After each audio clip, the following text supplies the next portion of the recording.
Good morning, everyone. My name is Jagdish Chaudhary, and today I start a new chapter. 11th class का chapter है respiration in plant. तो let's see.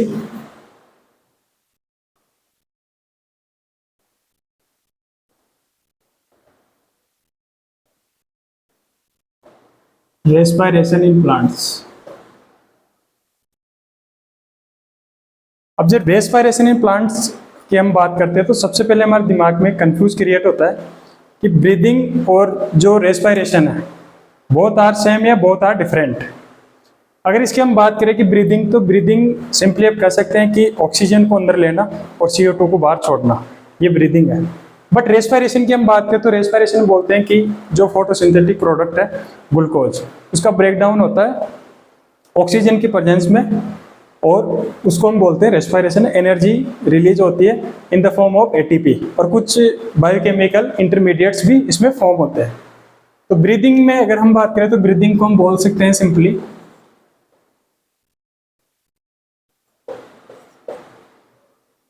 It is the inhalation, it is the inhalation and exhalation of oxygen. ठीक है. Respiration की अगर हम बात करें कि रेस्पिरेशन जो है, रेस्पिरेशन में बोलते हैं कि जो फूड है उसका ऑक्सीडेटिव ब्रेकडाउन होता है in the presence of oxygen. It is the oxidative, it is the oxidative breakdown of the food materials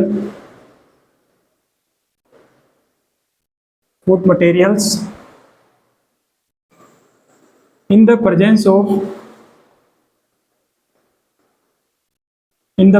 of oxygen within the cell.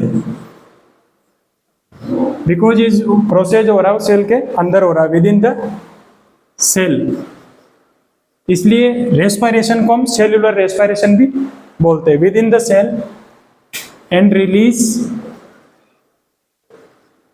Release the energy,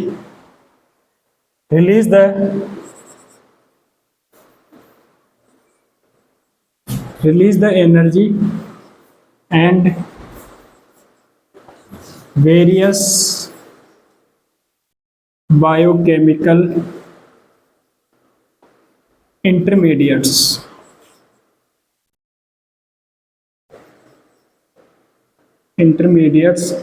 and this energy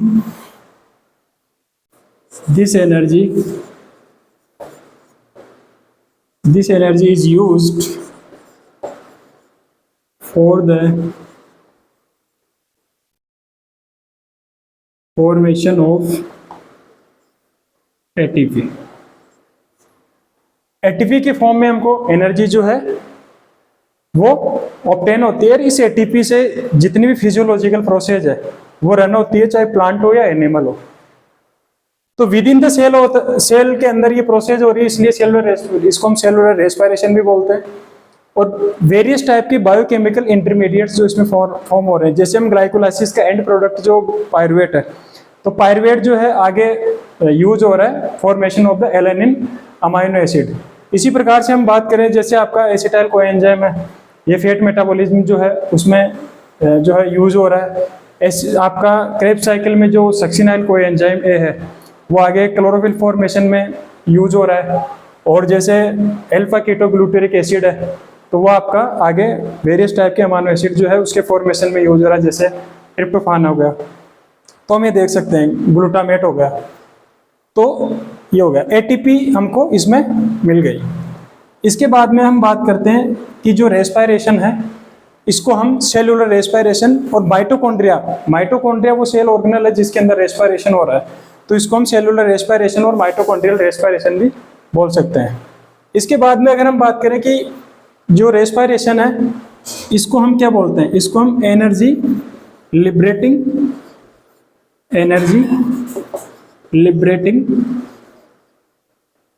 process बोलते हैं, क्योंकि इसमें ATP की form में हमको via ATS क्या मिल रहा है, एटीपी फॉर्म हो रही है ना, ठीक है।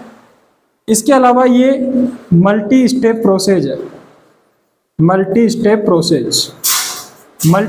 प्रोसेस इसको इसलिए बोलते हैं क्योंकि जो एनर्जी रिलीज हो रही है वो एक सिंगल स्टेप में रिलीज नहीं हो रही, वेरियस स्मॉल स्टेप है उनमें एनर्जी रिलीज हो रही है। जैसे ग्लाइकोलाइसिस होगा, उसके बाद में लिंक रिएक्शन के बाद में क्रेब्स साइकिल होगी, क्रेब्स साइकिल में एटीएस के जब आपका NADH और FADH2 का ऑक्सीडेशन होगा तो हमको एटीपी मिलेगी, वो आगे हम अभी देखेंगे। तो मल्टी स्टेप प्रोसेस इसको बोलते हैं। इसके अलावा ये एक एंजाइमेटिकली कंट्रोल्ड प्रोसेस है, एंजाइमेटिकली कंट्रोल्ड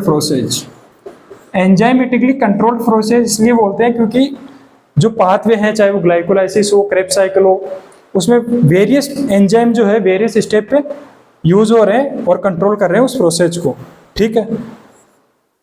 अगला है कि जो आपका रेस्पिरेशन है, इसको हम एम्फीबोलिक प्रोसेस बोलते हैं, एम्फीबोलिक प्रोसेस। हम बात करें कि मेटाबॉलिक जो प्रोसेस होती है वो 2 टाइप्स की होती है, एम्फीबोलिक प्रोसेस और मेटाबॉलिक प्रोसेस। तो एम्फीबोलिक में आपका जो एनाबोलिक और कैटाबोलिक जो प्रोसेस है उसकी हम बात करें, जैसे फोटोसिंथेसिस है, तो फोटोसिंथेसिस में हम बोलते हैं कि फूड का फॉर्मेशन हो रहा है, मीन्स ग्लूकोज फॉर्म हो रही है, तो सिंथेसाइज हो रही है, ग्लूकोज सिंथेसाइज हो रहा है, तो वो क्या है, एक एनाबोलिक प्रोसेस है।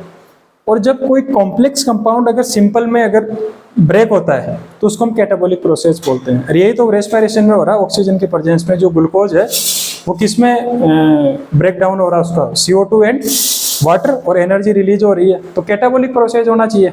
पर यहाँ क्या है, रेस्पिरेशन को हम किस में इंक्लूड करते हैं, एम्फीबोलिक में इसलिए करते हैं इसमें वेरियस टाइप के इंटरमीडिएट्स फॉर्म हो रहे हैं जो अदर पाथवेज में यूज हो रहे हैं, तो इसमें चीज़ें बन भी रही है और टूट भी रही है, इसलिए एक एम्फीबोलिक प्रोसेस है। इसमें आपका बहुत कैटाबोलिक प्लस एनाबोलिक दोनों चीज़ें, दोनों प्रोसेस जो है इसमें, और इसलिए इसको एनाबोलिक और कैटाबोलिक दोनों में इंक्लूड करेंगे। तो रेस्पिरेशन हो जाएगा एम्फीबोलिक प्रोसेस, ये हो जाएगा। अब हम बात करते हैं कि रेस्पिरेशन जो होता है वो कितने टाइप का होता है। तो बेसिकली हम बात करते हैं कि डिपेंड्स ऑन द ऑक्सीजन की अवेलेबिलिटी के बेसिस पे हमको 2 टाइप्स का जो है रेस्पिरेशन होता है। तो देखते हैं कि रेस्पिरेशन के टाइप्स।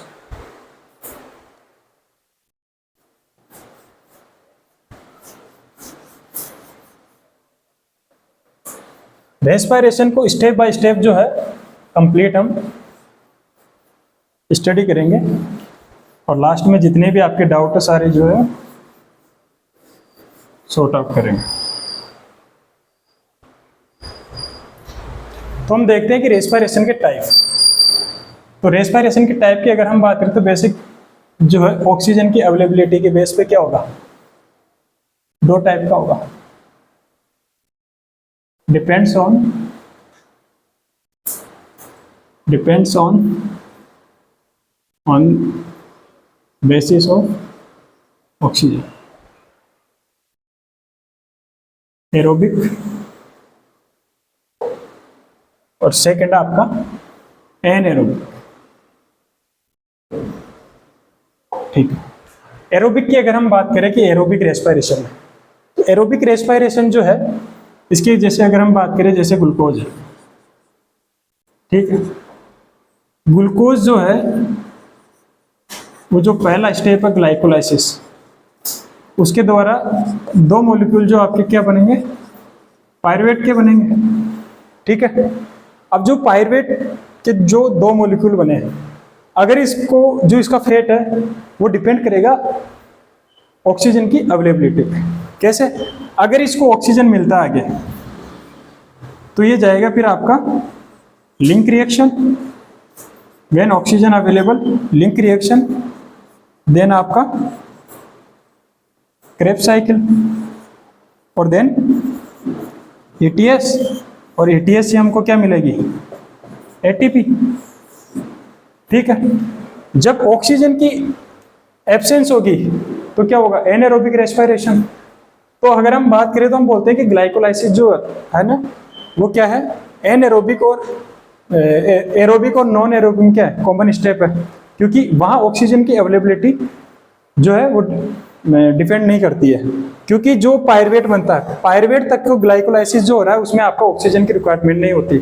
अगर आगे पायरुवेट को ऑक्सीजन मिलेगा तो वो एनारोबिक रेस्पिरेशन में जाएगा, और ऑक्सीजन नहीं मिलेगा तो वो एनारोबिक रेस्पिरेशन में जाएगा। तो यहाँ भी क्या होगा, यहाँ भी ग्लाइकोलाइसिस के थ्रू क्या बन जाएगा, 2 मॉलिक्यूल ऑफ पायरुवेट के हमको मिल जाएंगे। अब पायरुवेट के 2 मॉलिक्यूल जो है इसमें ऑक्सीजन न मिलने से इसके 2 फेट हो सकते हैं, ऑक्सीजन की एब्सेंस में 2 फेट हो सकते हैं। एक तो एल्कोहलिक एनारोबिक रेस्पिरेशन हो सकता है, एल्कोहलिक एनारोबिक रेस्पिरेशन, और एक आपका लैक्टिक एसिड फॉर्म होता है। तो लैक्टिक एसिड एनारोबिक रेस्पिरेशन, ठीक है। इसमें क्या होगा, जो पायरुवेट है, पायरुवेट के 2 मॉलिक्यूल जो है वो क्या बनाएगा, आगे जाके जो ग्लूकोज है, ये मान लो कि आप तो ऐसे लिख सकते हैं इसको कि C6H12O6, और रिएक्शन अगर देखें हम तो ग्लूकोज जो है वो बनाएगा 2 molecule of ethanol and alcohol plus 2 molecule CO2 के इसमें बनेंगे, ठीक है। और लैक्टिक एसिड जो है फर्मेंटेशन, इसको एल्कोहलिक फर्मेंटेशन बोल सकते हो जो कि ईस्ट के द्वारा हो रहा है, और ये लैक्टिक एसिड फर्मेंटेशन आप इसको बोल सकते हो। इसमें क्या होगा, इसमें जो है ग्लूकोज जो है 2 मॉलिक्यूल आपके लैक्टिक एसिड के बनेंगे, ठीक है। तो लैक्टिक एसिड फॉर्मेशन कब होता है बॉडी में, जब भी हम एक्सरसाइज करते हैं। एक्सरसाइज करने से जो लैक्टिक एसिड है वो उसका फॉर्मेशन हो जाता है। लैक्टिक एसिड का जब मसल्स में फॉर्मेशन हो जाएगा तो पेन को क्रिएट करेगा, ठीक है, पेन होगा। और जब हम थोड़ा सा रेस्ट करेंगे तो जो है पेन वेनिश हो जाएगा और लैक्टिक एसिड जो है एक्यूमुलेट हो जाएगा, ठीक है। तो ये है। अब हम बात करते हैं कि एरोबिक और एनारोबिक रेस्पिरेशन को हमने देख लिया कि एनारोबिक में ग्लाइकोलाइसिस के द्वारा तो 2 पायरुवेट के दो मॉलिक्यूल हमको मिल रहे थे, उसमें अगर इसको ऑक्सीजन नहीं मिला तो ये एल्कोहलिक एनारोबिक रेस्पिरेशन में डालेगा और इथेनॉल प्लस CO2 बनाएगा लैक्टिक एसिड से। ये लैक्टिक एसिड एनारोबिक रेस्पिरेशन में ग्लूकोज से आपका लैक्टिक एसिड फॉर्म करेगा, ठीक है। ये 2 हो गए। अब हम देखते हैं कि एनारोबिक रेस्पिरेशन। तो सबसे पहले हम एनारोबिक रेस्पिरेशन जो है उसको देख लेते हैं।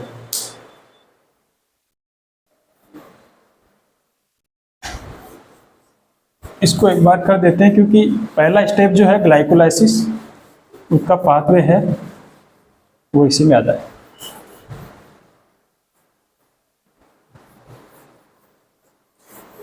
इससे पहले एक चीज हो रहा है कि जो रेस्पिरेशन है उसमें जो ऑक्सीडेशन हो रहा है उसमें कौन से रेस्पिरेटरी सबस्ट्रेट जो है वो यूज हो रहे हैं जिसका ऑक्सीडेशन हो रहा है, क्योंकि बॉडी में तो आपको कार्बोहाइड्रेट भी है, फैट भी है, प्रोटीन भी है। तो किस चीज़ का जो है ऑक्सीडेशन हो रहा है, कौन सा प्राइमरली जो है as a respiratory substrate use होता है, तो वो देखते हैं कि respiratory substrate,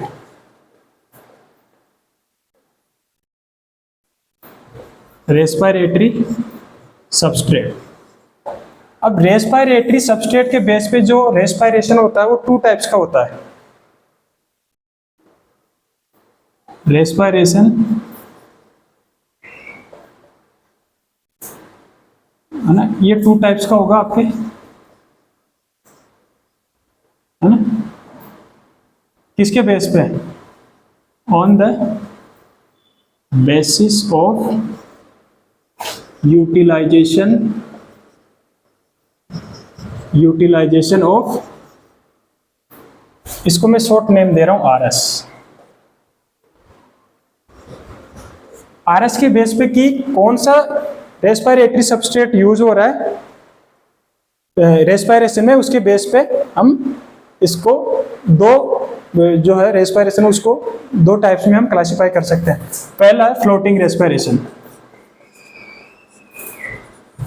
floating respiration.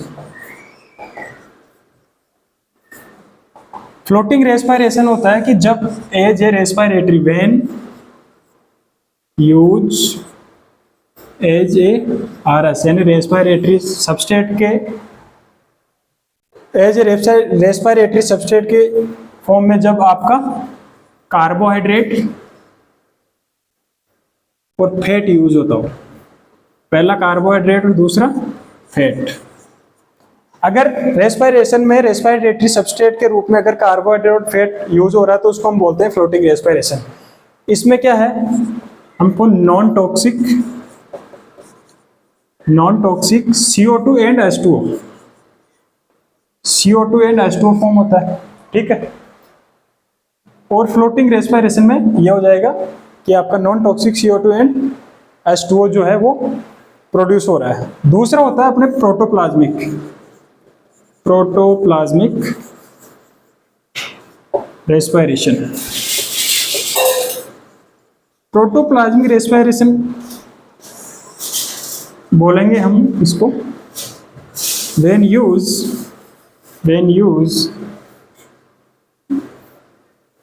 use as a respiratory substrate, जब आपका प्रोटीन यूज हो, और सेकंड ऑर्गेनिक एसिड्स, ठीक है। तो इसमें जो है जब एज ए रेस्पिरेटरी सबस्ट्रेट आपका प्रोटीन और कार्बनिक ऑर्गेनिक एसिड जो है अगर यूज होगा तो इसमें जो फॉर्म होगा, इसमें जो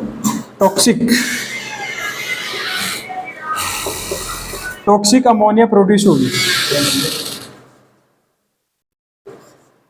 टॉक्सिक अमोनिया जो है वो प्रोड्यूस होगी, और इसमें आपका जब प्रोटीन में अमाइनो एसिड होता है तो अमाइनो एसिड से क्या है, टॉक्सिक अमोनिया प्रोड्यूस होगी।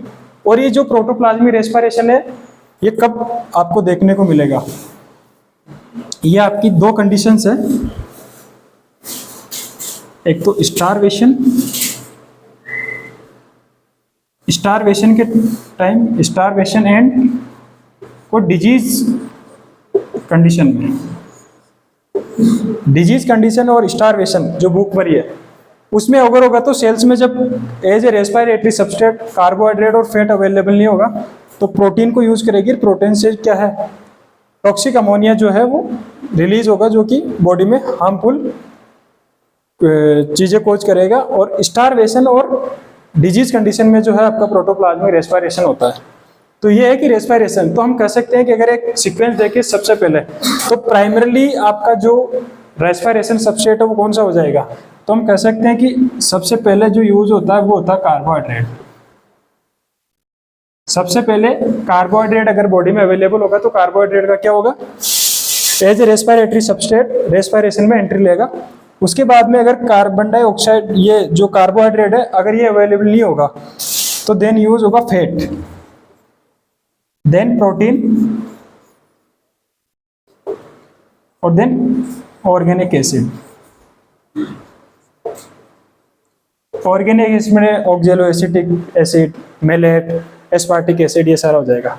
तो 90% ये चांस होते हैं कि कार्बोहाइड्रेट जो है वो यूज होता है। उसके बाद में अगर कार्बोहाइड्रेट अवेलेबल नहीं हो तो फैट इसमें पार्टिसिपेट कर सकता है, फैट भी नहीं हो तो प्रोटीन पार्टिसिपेट कर सकता है, और जब प्रोटीन भी अवेलेबल नहीं हो तो बहुत रेयर केसेस होते हैं कि उसमें ऑर्गेनिक एसिड जो है वो पार्टिसिपेट करता है as a respiratory substrate in respiration. तो ये हो गया रेस्पिरेटरी सबस्ट्रेट कौन कौन से क्या है। अब हम देखते हैं aerobic respiration.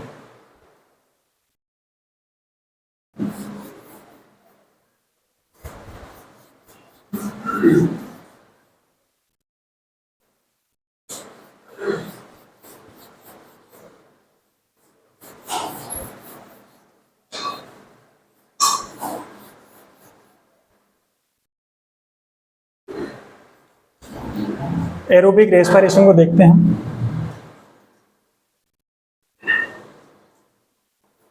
Aerobic respiration, aerobic respiration की अगर हम बात करें तो इसमें पहला जो स्टेप होता है वो होता है आपका ग्लाइकोलाइसिस। बहुत ही इंपॉर्टेंट पाथवे है क्वेश्चन बहुत राइज होते हैं इससे नीट में। और नीट के अलावा बहुत सारे वेरियस एग्जाम है, चाहे वो पीएससी का हो, स्टेट लेवल के बहुत सारे एग्जाम हो, जिसमें इस पाथवे से क्वेश्चन जो है अच्छे खासे आता है। तो ग्लाइकोलाइसिस, अगर इस वर्ड को हम ब्रेक करें तो ग्लाइकोज का मतलब होता है शुगर और लाइसिस का मतलब होता है स्प्लिटिंग।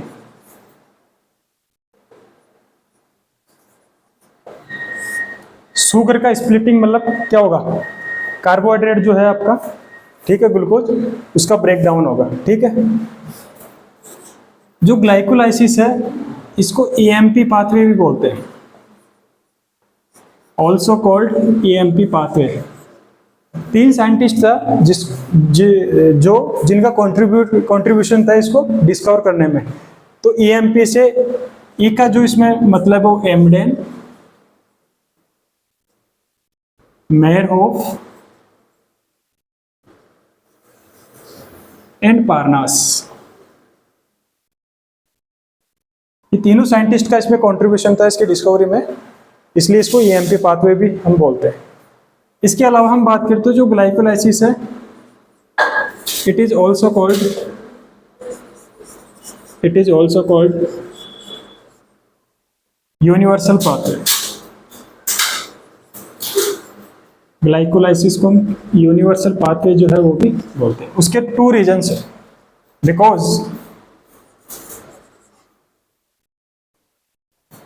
पहला जो है इट अकर it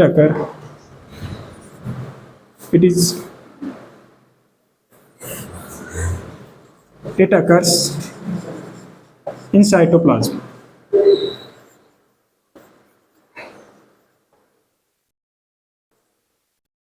साइटोप्लाज्म में होगा। तो साइटोप्लाज्म आपकी जो है प्रोकैरियोट में भी होगा, यूकैरियोट में भी होगा। तो ये साइटोप्लाज्म में होता है तो दोनों में होगा। दूसरा, it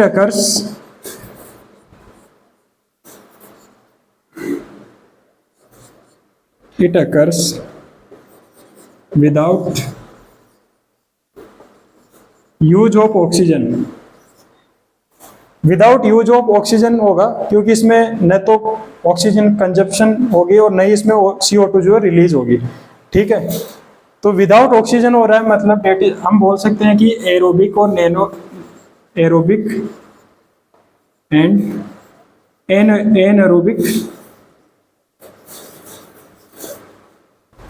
aerobic and anaerobic organism में आपको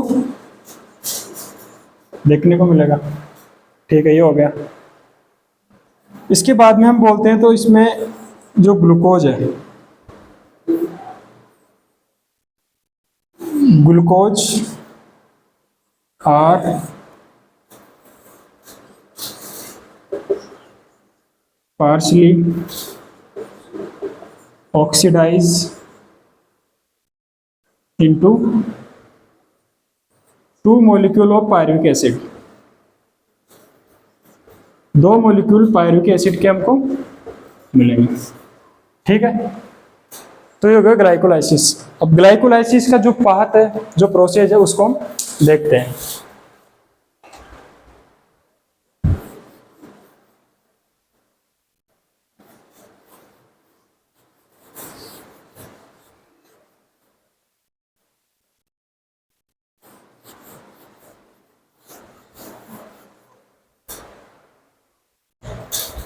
अब हम बात करते हैं कि जो ग्लाइकोलाइसिस में जो ग्लूकोज का ब्रेकडाउन हो रहा है, वो प्लांट में ग्लूकोज जो है कहाँ से अवेलेबल होता है। तो हम जानते हैं कि जो सुक्रोज है वो क्या है, फोटोसिंथेटिक प्रोडक्ट है, जो कि एक डाइसैकेराइड है। तो जो या तो हम सुक्रोज से ग्लूकोज जो है अवेलेबल हो सकता है, या फिर हम कह सकते हैं कि जो स्टार्च है, जो कि एक स्टोरेज फॉर्म है ग्लूकोज का। प्लांट में जो ग्लूकोज, जो कार्बोहाइड्रेट स्टोरेज जो होता है वो एज ए स्टार्च फॉर्म होता है, तो स्टार्च से अवेलेबल हो सकता है। 2 चीज़ों तरह से हमको अवेलेबल हो सकता है, या तो सुक्रोज का ब्रेकडाउन होगा, और या फिर जो स्टोरेज कार्बोहाइड्रेट है स्टार्च उससे हमको मिल सकता है। तो हम बात करते हैं जो सुक्रोज है वो इन्वर्टेज इन्वर्टेज एंजाइम की जो कि एक 12 कार्बन का डाइसैकेराइड है, वो आपका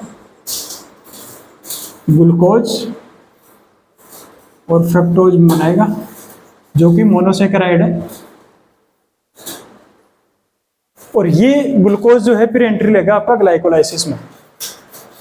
तो ये ग्लूकोज जो है किस में जाएगा, ग्लाइकोलाइसिस में एंट्री लेगा। अब देखते हैं इसका ब्रेकडाउन कैसे, किस स्टेप में, किस मैनर में होता है। तो जो ग्लूकोज जब एंट्री लेगा, फ्रक्टोज जो है वो भी डायरेक्टली आपके एंट्री ले सकता है ग्लाइकोलाइसिस में, और फ्रक्टोज 1,6 फॉस्फेट जो है ये बना सकता है। तो ग्लूकोज जो है सबसे पहले एंट्री लेगा ग्लूकोज एंजाइम हेक्सोकाइनेज, इसका एक्टिवेटर है Mg+2, और ये बनाएगा आपका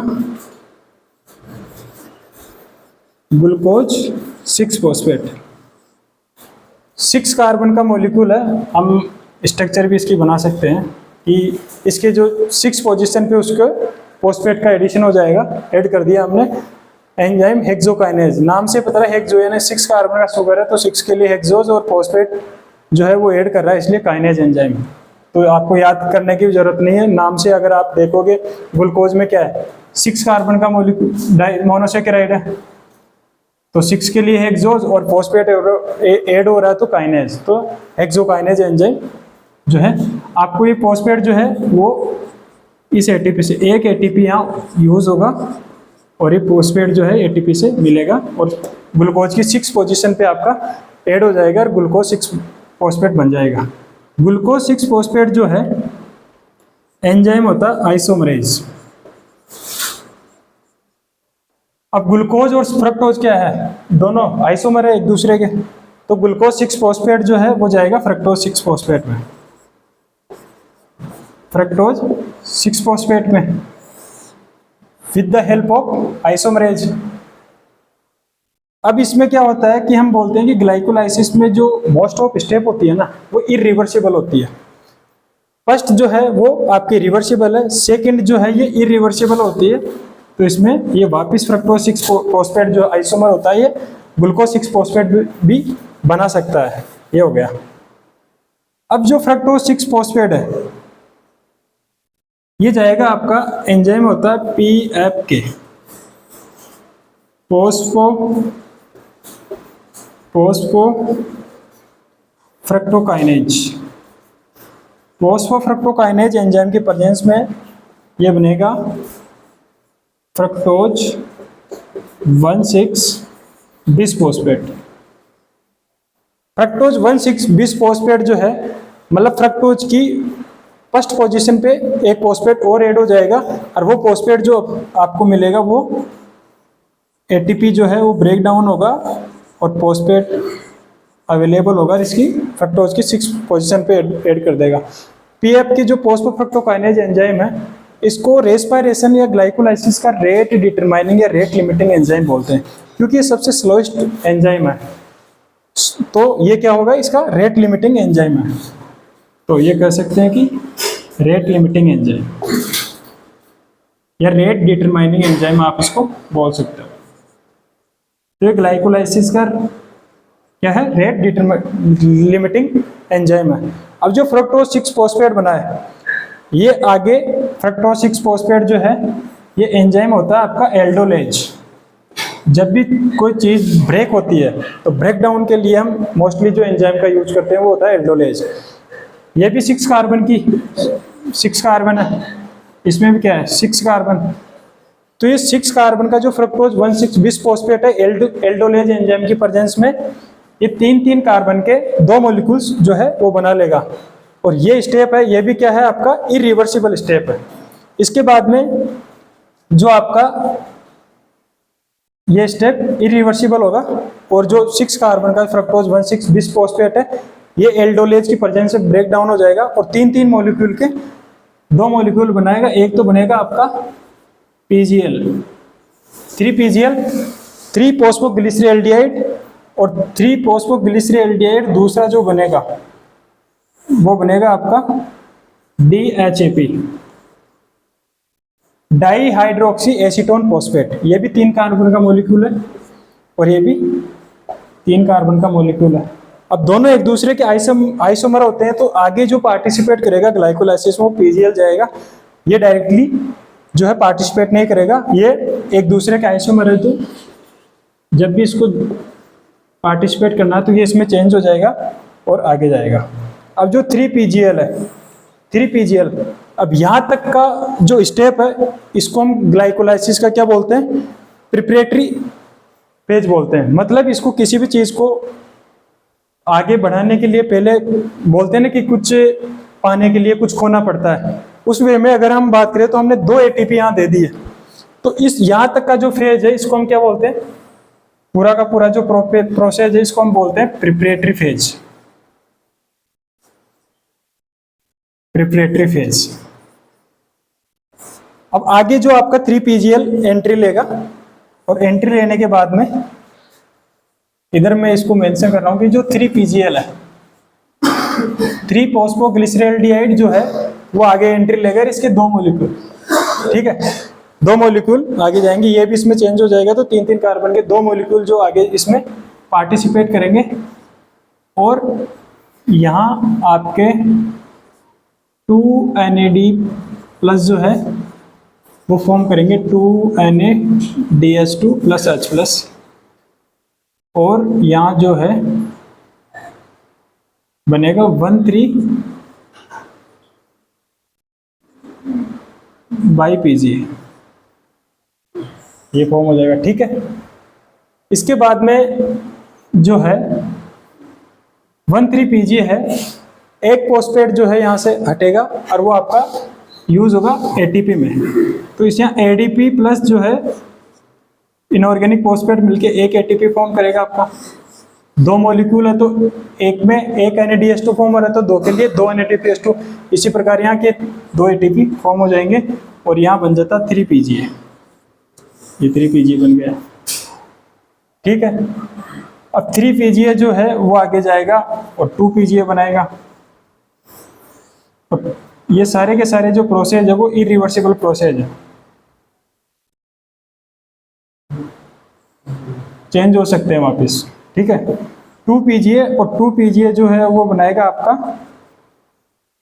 2-फॉस्फोइनोल पायरुवेट, और 2-फॉस्फोइनोल पायरुवेट से 2 मॉलिक्यूल जो है आपको पायरुविक एसिड के जो है वो मिल जाएंगे, 3 कार्बन के,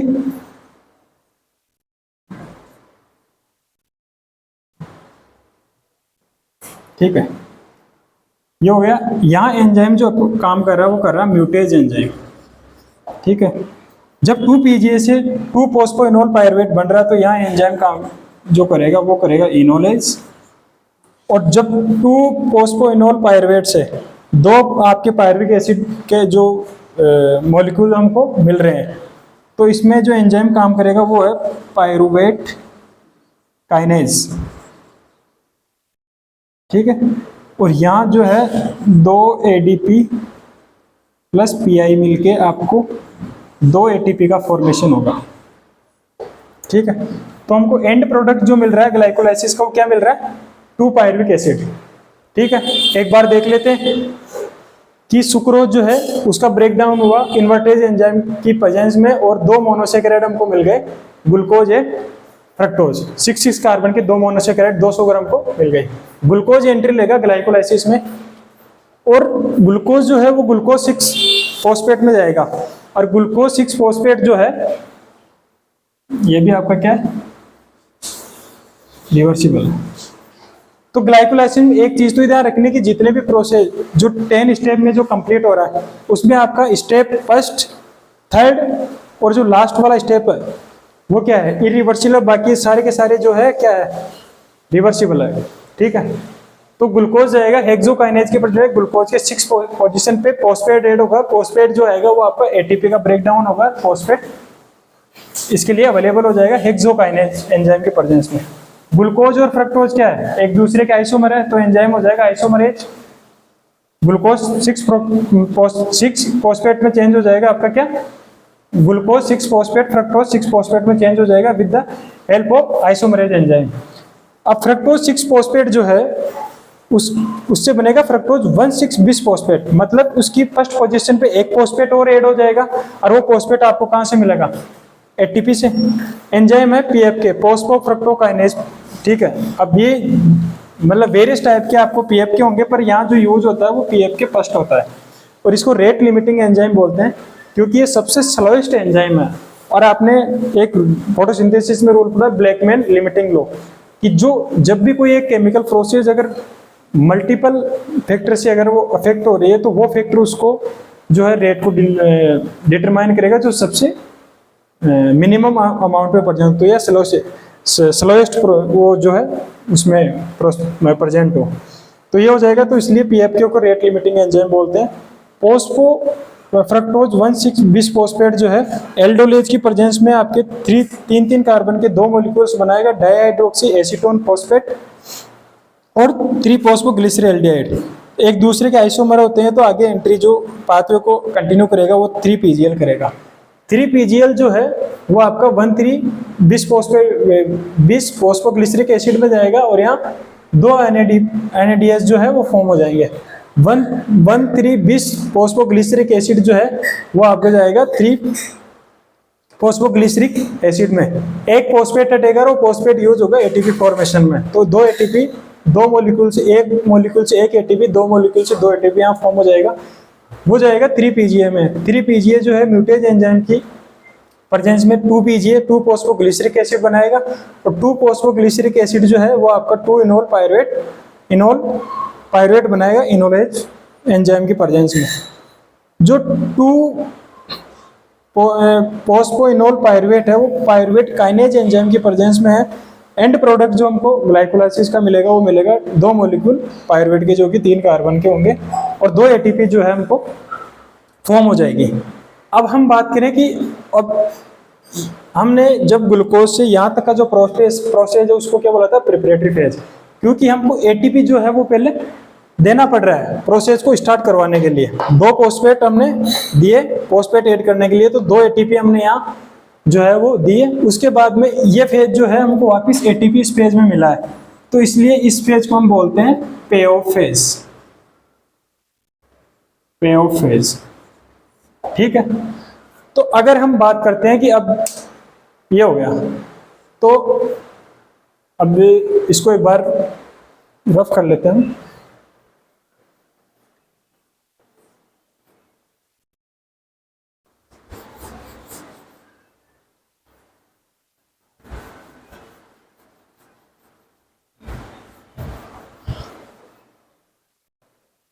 ग्लाइकोलाइसिस तो समझ में आ गया होगा आपके, नहीं आया तो आप क्वेश्चन पूछ सकते हैं सर।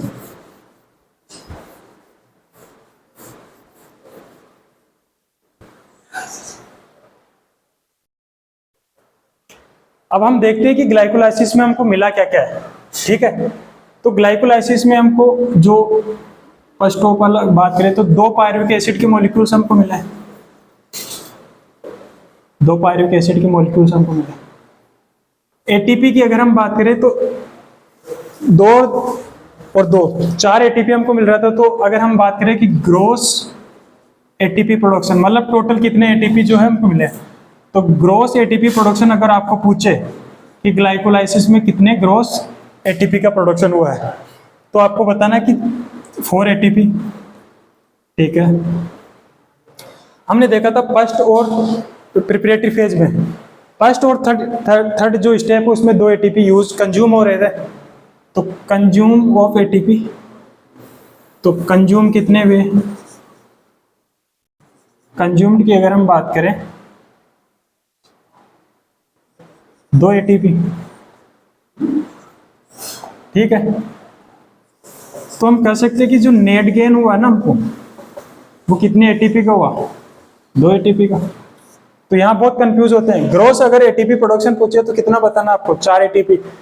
फर्स्ट और थर्ड स्टेप पे 2 एटीपी क्या यूज हो गई, तो नेट गेन कितने का हुआ, 2 एटीपी का, ठीक है, ये होगा। इसके बाद में 2 NADS2 हमको ये मिले, तो ये क्या है, डायरेक्ट, ये जो एटीपी डायरेक्ट फॉर्म हुए ना, इसको हम बोलते हैं कि सबस्ट्रेट लेवल पे हुई है। तो इस सबस्ट्रेट लेवल पे एटीपी फॉर्म हुई है, मतलब डायरेक्ट एटीपी फॉर्म हुई है, ये यूज हो सकती है। पर ये डायरेक्ट एटीपी नहीं है, ये क्या है, एंट्री लेगा ईटीएस में, और ईटीएस से जो है फिर एटीपी फॉर्म होगी। ये कह सकते हैं हम इसको समझने के लिए कि कैसे एटीपी, ईटीएस जो है ये क्या है, बैंक है। जब हम चेक लेके अगर बैंक में जाते हैं तो चेक को डिपॉजिट करने के बाद में हमको पैसा मिलता है, तो हमको एनर्जी तो मिल गई है, पर ये एनर्जी इनडायरेक्ट फॉर्म में मिली है। तो ये क्या है, ये चेक है। ये चेक जब आप बैंक, कौन सा, ईटीएस, इसमें जब इसको सबमिट करोगे तो हमको क्या होगा, ईटीएस में एटीपी का फॉर्मेशन होगा। ठीक है, तो ये था आपका ग्लाइकोलाइसिस। तो आई होप समझ में आ गए होगा यहाँ तक। और इसको जो है हम कल, अब जो अगला इसका प्रोसेस है, तो हम ये बोल सकते हैं कि ग्लूकोज का इसमें पार्शियल ऑक्सीडेशन हुआ है, क्योंकि कंप्लीट रूप से अभी हम एटीपी हमको नहीं मिली है। तो जो 2 पायरुविक एसिड के जो 2 मॉलिक्यूल्स हमको मिले हैं, ये आगे एंट्री लेंगे लिंक रिएक्शन में, और लिंक रिएक्शन के बाद में क्रेब्स साइकिल, और फाइनली फिर ईटीएस के द्वारा जो है हमको एटीपी का फॉर्मेशन उसमें होगा। तो थैंक यू।